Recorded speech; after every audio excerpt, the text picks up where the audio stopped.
حياكم الله ويانا، عدنا لكم من جديد.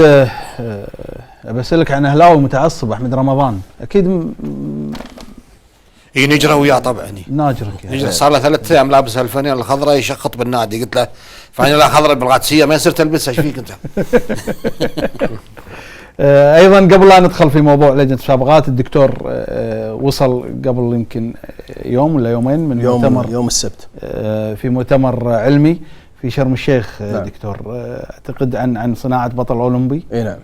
احنا بالكويت شوف هو كان انت رايح ممثل اللجنه الاولمبيه وممثل الاتحاد الكويتي. نعم، هناك في وجه الدعوه حق سعاده الشيخ طلال فهد، نعم، حق اللجنه الاولمبيه الكويتيه وحق اتحاد الكويت كره القدم، ومشكورين الاخوان في الاتحاد الكويتي واللجنه الاولمبيه يعني ممثلا في مجلس الاداره، يعني رشحوني لحضور المؤتمر هذا، وبنفس الوقت انا قدمت في المؤتمر بحث الحمد لله، وتم يعني مناقشه البحث، ويعني ان معوقات الاحتراف